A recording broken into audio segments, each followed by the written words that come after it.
Israeli officials have told so many lies since October the 7th with so little pushback from the media that it's hard to keep up. So here from Zeteo is the first in a new segment we're calling Debunked. The top 7 lies about Gaza debunked. Lie number 1. There was already a ceasefire on October the 6th and Hamas broke it. You see it said everywhere by Benjamin Netanyahu, by Hillary Clinton. They all say it, and yet it's completely false. Just 2 weeks before October the 7th, Israeli airstrikes hit Gaza for the 3rd day in a row. And on October the 4th, Gaza Strip protesters received bullet wounds to ankles, medics report. Does that sound like a ceasefire to you? Even over in the occupied West Bank, before Hamas's attack on October the 7th, Israeli forces had already killed a record 234 Palestinians. If there was a ceasefire in place before October the 7th, nobody told the Israeli military. Lie number 2. The priority is freeing the hostages.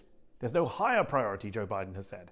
And yet, last month, Israel's finance minister said bringing home the hostages is not the top priority. Hamas must be defeated, he said. Wittingly or unwittingly, the Israeli military has actually killed more Israeli hostages than its soldiers have rescued. In fact, as one Israeli journalist recently tweeted, citing new reporting from an Israeli news website, 10 hostages were killed by Israeli airstrikes in Gaza, some even as the Israeli military had intel they were residing in the buildings that were targeted. The IDF reportedly killed their own citizens and then lied and said they died in, quote, Hamas captivity. But sure, it's all about the hostages. Lie number 3.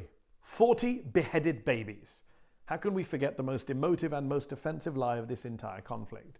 A lie that went viral and was repeated by the President of the United States, who falsely said he saw pictures of beheaded babies, even though there weren't any.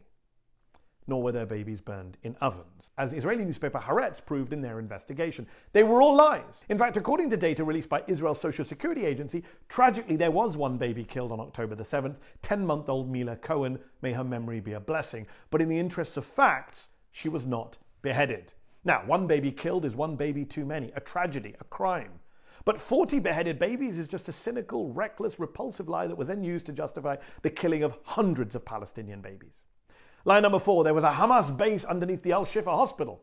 Remember this video from the Israeli military claiming Hamas's main headquarters were under the hospital? Wow, an underground lair straight out of a Bond movie. To this day, we have yet to see any evidence of such a headquarters under Al-Shifa. Sure, as the AP has reported, the Israelis found a pair of metal cots in a room fashioned from rusty white tile. They appeared to be out of use.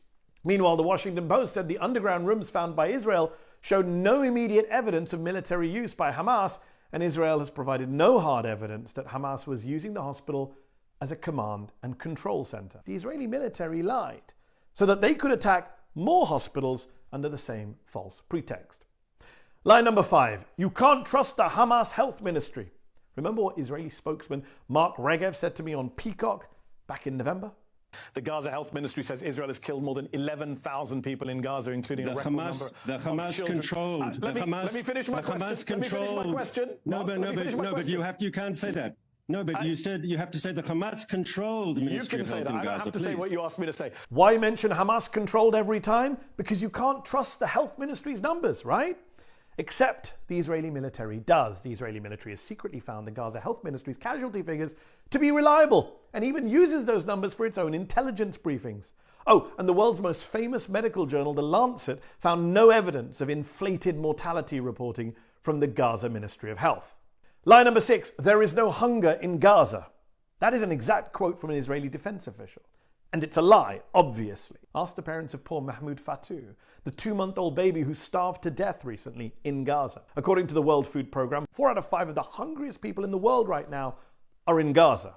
And lie number 7, the Gazans getting killed today elected Hamas. They voted for them. Put aside for one moment the bin Ladenist logic that says if you vote a way I don't like, I get to kill you. It's just not true that Gazans elected Hamas. It's a lie. Half of the population of Gaza are kids under the age of 18. Most of them weren't even born when the last elections in Gaza took place nearly 2 decades ago. And even in those 2006 legislative elections, Hamas didn't win a majority of the votes cast in Gaza. So, again and again, the Israeli government and its supporters in the West tell brazen, shameless lies about the war.